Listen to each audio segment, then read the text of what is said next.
할렐루야. 11월 21일 목요일 말씀 묵상 시간입니다. 함께 보실 말씀은 호세아 2장 1절에서 13절 말씀입니다.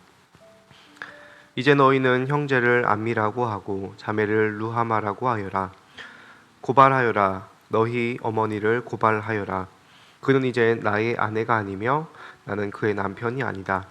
그의 얼굴에서 색욕을 없애고 그의 젖가슴에서 음행의 자취를 지우라고 하여라. 그렇게 하지 않으면 그가 처음 태어나던 날과 같이 내가 그를 발가 벗겨서 내버릴 것이다. 그리하여 내가 그를 사막처럼 메마르게 하고 메마른 땅처럼 갈라지게 하여 마침내 목이 타서 죽게 하겠다. 그가 낳은 자식들도 내가 불쌍히 여기지 않겠다. 그들도 음행하는 자식들이기 때문이다. 그는 자랑하기를 나는 나의 정부들을 따라가겠다. 그들이 나에게 먹을 것과 마실 것을 대고 내가 입을 털옷과 모시옷과 내가 쓸 기름과 내가 마실 술을 댄다 하는구나. 그렇다. 그들의 어머니가 음행을 하였다. 그들을 베었던 여인이 부끄러운 일을 저질렀다. 그러므로 내가 이제 가시나무로 그의 길을 막고 담을 둘러쳐서 그 길을 찾지 못하게 하겠다. 그가 정부들을 쫓아다녀도 그들을 따라잡지 못할 것이다. 그들을 찾아다녀도 어디에서도 만나지 못할 것이다. 그제서야 그는 이제는 발길을 돌려서 나의 남편에게로 돌아가야지. 나의 형편이 지금보다 그때가 더 좋았다 할 것이다. 바로 내가 그에게 곡식과 포도주와 기름을 주었으며 또 내가 그에게 은과 금을 넉넉하게 주었으나 그는 그것을 전혀 모르고 그 금과 은으로 바알의 우상들을 만들었다. 그러므로 곡식이 익을 때에는 내가 준 그 곡식을 빼앗고 포도주의 맛이 들 무렵에는 그 포도주를 빼앗겠다. 또 벗은 몸을 가리라고 준 양털과 모시도 빼앗겠다. 이제 내가 그의 정부들이 보는 앞에서 부끄러운 것이 드러나도록 그를 벗겨도 내 손에서 그를 빼낼 사내가 하나도 없을 것이다. 또 그가 즐거워하는 모든 것과 그의 온갖 잔치와 초하루와 안식일과 모든 절기의 모임들을 내가 끝장내겠다. 정부들이 저에게 준 몸값이라고 자랑하던 포도나무와 무화과 나무들을 내가 모조리 망쳐 놓을 것이다. 내가 그것들을 숲풀로 만들어서 들짐승들이 그 열매를 따먹도록 할 것이다. 또 바알 신들에게 분향하며 귀고리와 목걸이로 몸단장을 하고 정부들을 쫓아다니면서 나를 잊어버린 그 세월만큼 내가 이제 그에게 모든 벌을 내릴 것이다. 나 주의 말이다. 아멘. 오늘 우리가 살펴보고 있는 호세아서의 배경은 바로 북이스라엘이 여로보암 2세에 의해서 통치되던 시기입니다. 이 시대는 역사적으로 가장 부유한 시대였고 동시에 신앙적으로 가장 타락했던 시대였습니다. 그래서 하나님께서는 호세아를 통하여서 이스라엘 백성들을 고발하고 계십니다. 2절부터 13절까지가 바로 하나님께서 이스라엘을 고발하는 모습을 말씀으로 이야기하고 있습니다. 2절에 보면 고발하여라. 너희 어머니를 고발하여라. 메시지 성경에서는 법정에 세워 고발하라라고 이야기를 합니다. 누가 누구를 고발하는 것입니까? 여기서 고발하는 사람은 너희이고 고발당하는 사람은 너희 어머니입니다. 여기서 너희는 누구냐면 신앙을 가지고 살아남은 자들입니다. 믿음을 지킨 소수의 사람들, 하나님께서 그들을 통하여서 타락한 이스라엘을 고발하고 계시는 것입니다. 우리가 이렇게 이스라엘을 둘로 볼 수 있는 이유는 무엇입니까? 바로 1장에 보면 이렇게 하나님께서는 이스라엘의 남은 자들과 심판받아야 될 이스라엘 족속을 구분해서 말씀하시기 때문입니다. 어제 보았던 호세아 1장 4절과 6절에 보면 이스라엘 왕조와 이스라엘 족속이라고 나오는 단어가 있는데 이것은 히브리어로 베이트 이스라엘이라고 합니다. 하나님께서는 그들을 심판하겠다고 이야기하셨습니다.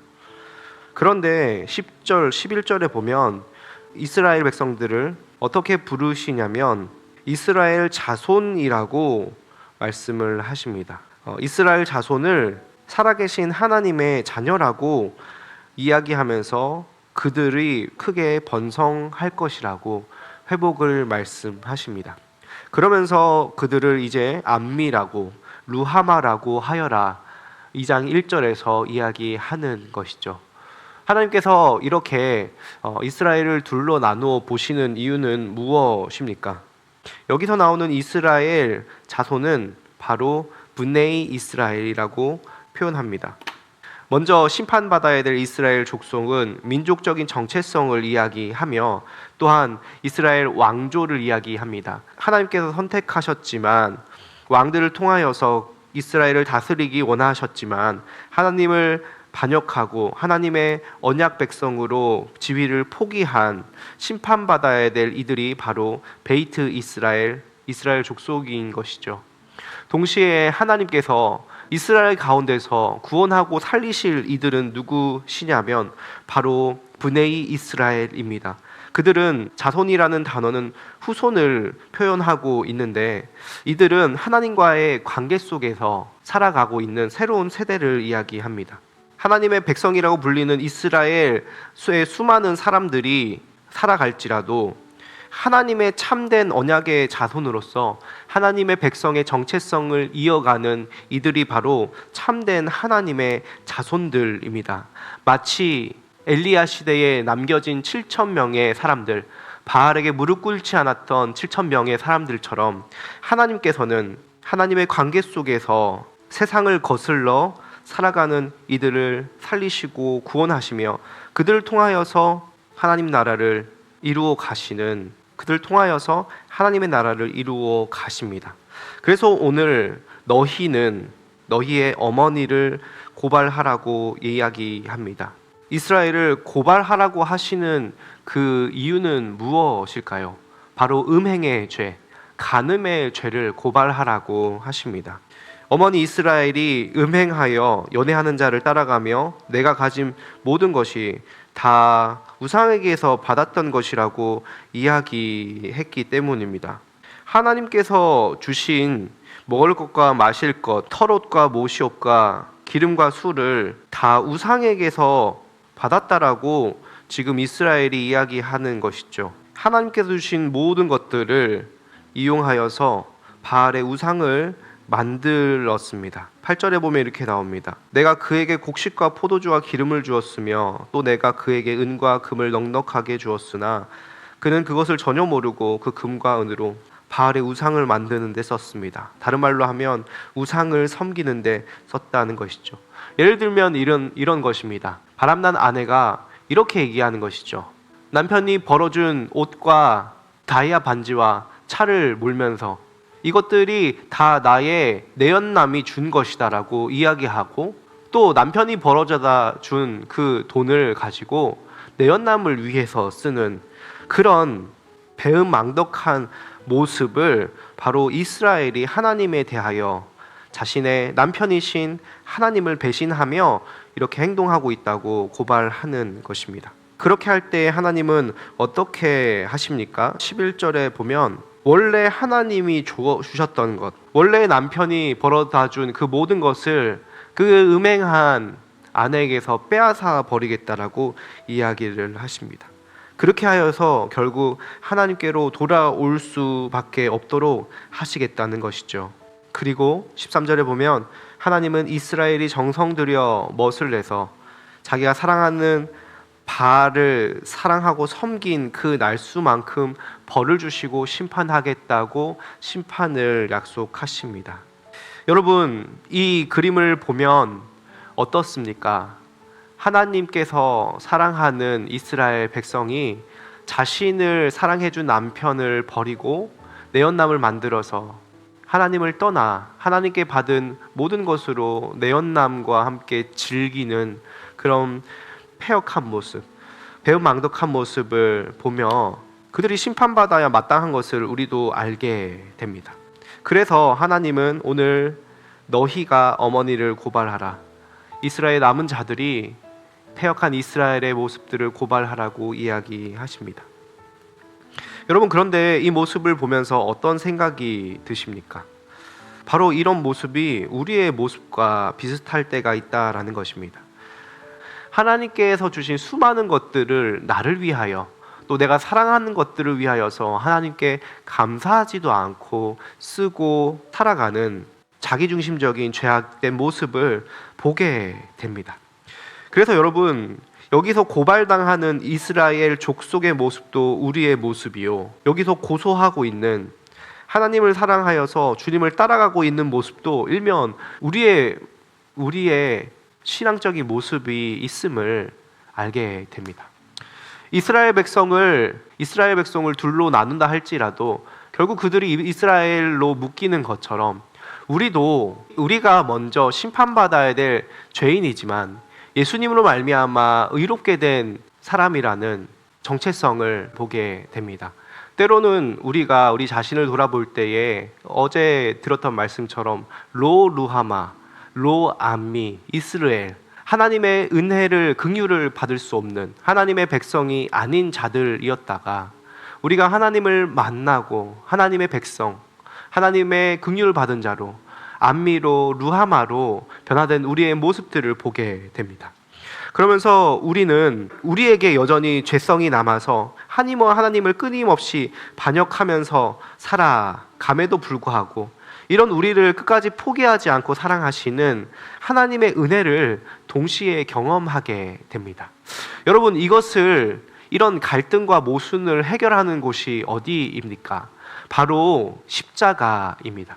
이스라엘 백성 로루하마로 불렸던 그들은 하나님의 긍휼을 얻지 못하고 하나님의 공의에 의하여서 심판받아야 했습니다. 그것이 십자가에서 예수님께서 당하신 심판이셨죠. 동시에 하나님께서 자신의 백성들을 보면서 루하마라, 암미라, 나의 긍휼을 받은 자다, 나의 백성이다라고 얘기하실 수 있는 근거가 무엇입니까? 십자가에서 우리를 향한 하나님의 사랑을 보여주심으로 반역자였던 우리를 하나님의 자녀 삼아 주셨기 때문입니다. 그리하여서 오늘 우리가 보고 앞으로 보게 될 호세아서에서는 하나님의 심판의 메시지와 또 하나님의 사랑과 긍휼의 메시지가 반복해서 선언이 되는데 우리가 그것을 통합하여 볼 수 있는 시각이 있어야 합니다. 그것은 바로 십자가를 통하여 우리가 우리 자신을 살펴보는 것이죠. 그런 우리를 불쌍히 여기시고 우리가 죄인 되었을 때에 아들을 우리를 위하여서 죽이심으로 우리를 구원하신 하나님의 놀라운 사랑, 우리가 하나님의 백성이 되었다는 것을 동시에 생각하며 살아가야 한다는 것입니다. 죄악된 모습이 우리 안에 남아 있음도 은혜인 이유는 우리가 이것을 통하여서 하나님의 공의와 심판이 얼마나 크고 두려운지, 그런 우리를 사랑하셔서 의인 삼으신 하나님의 사랑이 얼마나 큰지 기억하며 살아갈 수 있는 하루가 되기 때문입니다. 호세아서의 놀라운 말씀을 통하여 죄인된 우리를 사랑하신 공의와 사랑의 하나님을 더욱더 깊이 묵상하며 살아가는 검대 함께하는 교회 성도님들과 이 말씀을 듣는 모든 분들 되시길 주님의 이름으로 축복합니다. 기도하겠습니다. 살아계신 하나님, 참 감사합니다. 고멜처럼 음란히 행하여서 하나님을 배반한 우리를 끝까지 다시 사랑하시고 회복시키시는 하나님의 은혜를 생각해 봅니다. 우리가 예수님을 믿고 구원을 받았음에도 여전히 죄성 가운데 살아가는 모습이 있다면 오늘도 이 말씀 통하여서 하나님의 은혜와 사랑을 기억하며 주께로 돌이키는 하루 되게 하여 주시고 하나님을 나의 신랑이라 날마다 고백하며 살아가는 저희들 순결한 주님의 신부들이 다 되게 하여 주시옵소서. 감사드리며 예수님의 이름으로 기도합니다. 아멘.